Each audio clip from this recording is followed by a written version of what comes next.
Hello everyone, my name is Jacqueline Oliver. This is Terrorism and Homeland Security video presentations due 5/3/2019.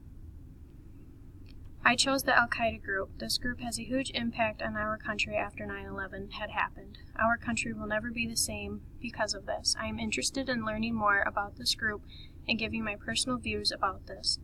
The group of Al-Qaeda and their leader was Osama bin Laden. Al-Qaeda is Arabic, board-based militant Islamic organization founded by Osama bin Laden in the late 1980s.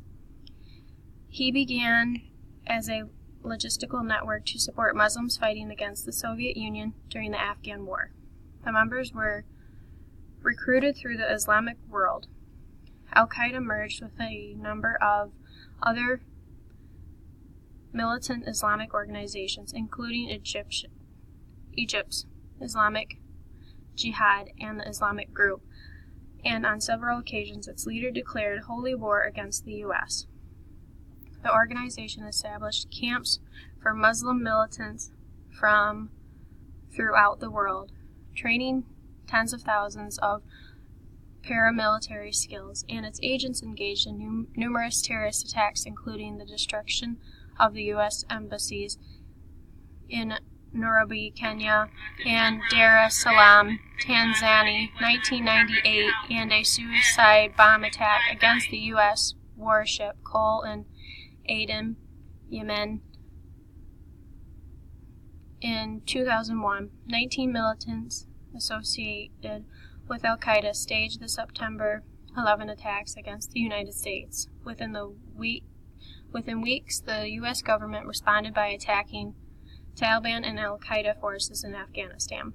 Thousands of militants were killed or captured, among them several key members, including the militant who allegedly planned and organized the September 11 attacks, and the remainder and their leaders were driven into hiding.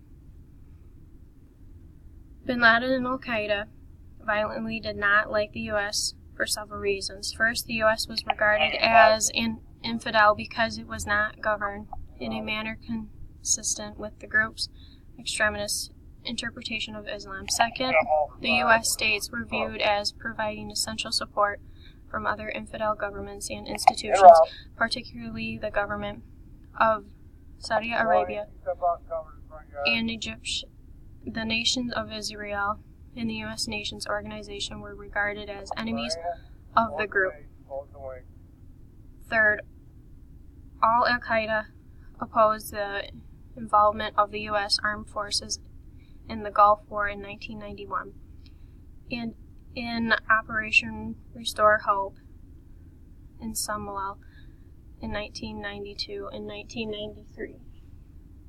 Al-Qaeda also opposed of the continued presence of American military forces in Saudi Arabia following the Gulf War.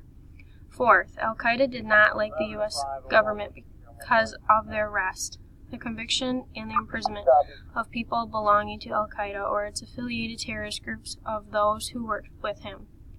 For this, and lots of other reasons, bin Laden declared war against the U.S., and this carried out through Al-Qaeda and its affiliated organizations.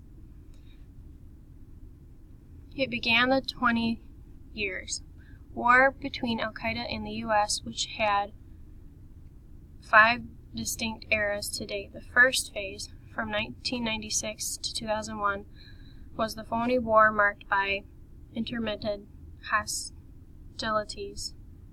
It took Al-Qaeda 2 years to organize its first major attack against the United States. The August 1998 bombing of the U.S. embassies in Kenya and Tanzania, which killed 224 people in total, 12 of the American.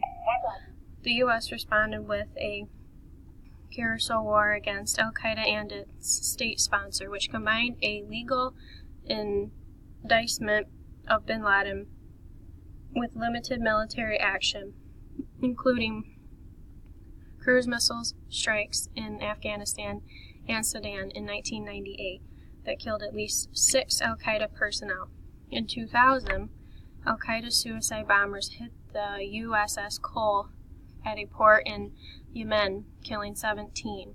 The following year, the terrorist group brought the war to the American homeland with the 9/11 attack, which killed nearly 3,000 people.